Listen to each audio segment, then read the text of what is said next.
La Révolution française marque l'histoire de la France et conditionne encore nos valeurs républicaines. Cette période, qui s'étend durant 10 ans, de 1789 à 1799, est marquée par l'ampleur de la rupture révolutionnaire avec l'Ancien Régime et les tentatives de reconstruction d'un ordre politique stable. Dans un contexte de crise économique, financière, sociale et frumentaire, le roi Louis XVI convoque en 1788 les États généraux. Les États généraux sont des assemblées extraordinaires qui réunissent des représentants de toutes les provinces appartenant aux 3 ordres de la société, le clergé, la noblesse et le tiers-État. Ils sont le plus souvent réunis en cas de crise ou de faiblesse du pouvoir. Après l'élection des députés des 3 ordres, les États généraux s'ouvrent à Versailles le 5 mai 1789 par un discours du roi Louis XVI qui demande aux députés de voter de nouveaux impôts afin de renflouer les caisses de l'État. Portés par les espoirs suscités au moment de la rédaction des cahiers de doléances, les députés sont en colère face à cette demande.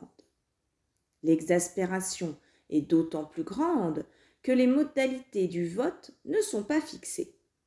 Le roi souhaite un vote par ordre, alors que le tiers-État réclame un vote par tête afin de pouvoir peser face à la noblesse et au clergé. Le 17 juin 1789, les députés du tiers-État ainsi que quelques députés de la noblesse et du clergé, considérant qu'ils représentent au moins 96% de la nation, se proclament Assemblée nationale. Ils font acte de souveraineté en matière d'impôts et décident d'élaborer une constitution limitant les pouvoirs du roi. À leurs yeux, la souveraineté réside désormais non plus dans la personne du roi, mais dans la nation, qui l'exerce par l'intermédiaire de représentants qu'elle choisit. 3 jours plus tard, le 20 juin, dans la salle du Jeu de Paume, les députés se donnent pour mission de donner une constitution à la France. À cette occasion, le serment qu'ils prêtent est resté célèbre et est immortalisé par un tableau de Jacques-Louis David. Cette révolution, qui jusque-là était restée entre les mains des députés, voit l'apparition du peuple lors de la prise de la Bastille le 14 juillet 1789. Les Parisiens, après avoir dévalisé les dépôts d'armes de la ville, s'attaquent à ce symbole de l'absolutisme et de l'arbitraire royal.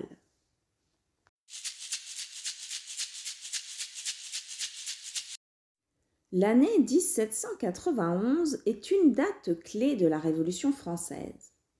Face à l'insupportable, le roi Louis XVI a comme ambition de rejoindre l'étranger afin de récupérer son pouvoir avec l'aide des puissances monarchiques européennes, à commencer par son beau-frère l'empereur d'Autriche.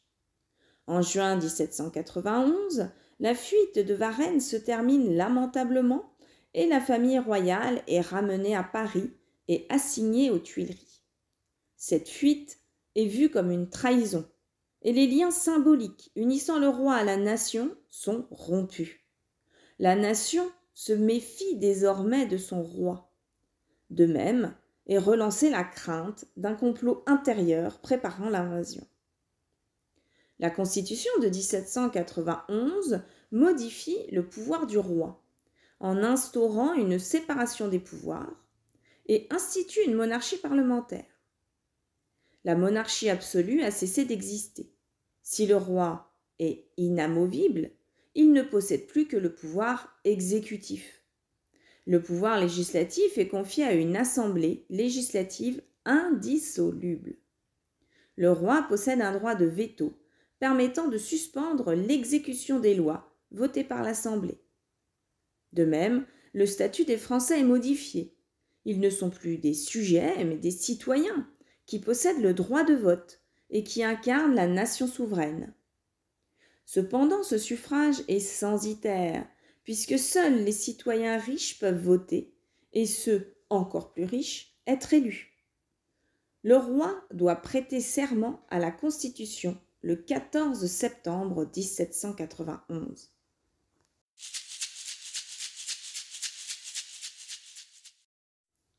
Les monarchies européennes craignent une contagion révolutionnaire.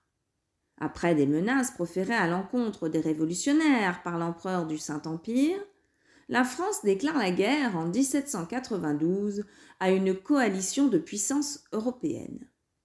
Entre les guerres extérieures et la contre-révolution vendéenne, la Révolution se sent menacée. Le manifeste de Brunswick, attribué au chef de l'armée prussienne, est connu en France le 1er août 1792. Ce manifeste menaçait les Parisiens d'une exécution militaire et d'une subversion totale s'il était fait la moindre violence à la famille royale. Pour les révolutionnaires, c'est la preuve d'une nouvelle trahison du roi. Cela va entraîner la chute de la monarchie le 10 août 1792. Cette journée du 10 août est considérée par certains historiens comme une seconde révolution. Une foule d'insurgés s'attaque aux Tuileries, résidence surveillée de la famille royale et donc siège du pouvoir exécutif. La famille royale se réfugie à l'Assemblée et demande protection. Face à la pression des insurgés, l'Assemblée dépose le roi. La famille royale est conduite à la prison du Temple. C'est la fin de la monarchie parlementaire. Le 21 septembre 1792, le lendemain de la victoire de Valmy, la République est proclamée. En décembre 1792, le procès de Louis XVI s'ouvre. Désormais appelé Louis Capet, Louis XVI est mis en accusation pour trahison et conspiration contre l'État. Il est reconnu coupable et est condamné à mort. Il est exécuté le 21 janvier 1793. Marie-Antoinette connaîtra le même sort en octobre 1793 et le petit dauphin Louis XVII mourra à la prison du Temple en 1795. Ne subsiste de la dynastie Bourbon que les deux frères de Louis XVI qui ont immigré à l'étranger, les futurs Louis XVIII et Charles X.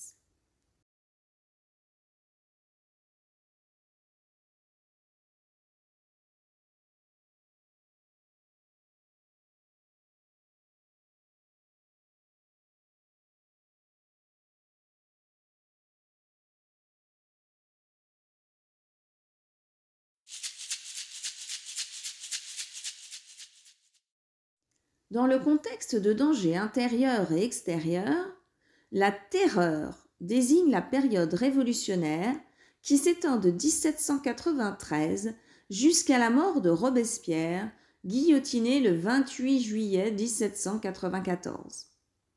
Maximilien de Robespierre, surnommé l'Incorruptible, est un avocat élu par le tiers-État au moment de la convocation des États généraux.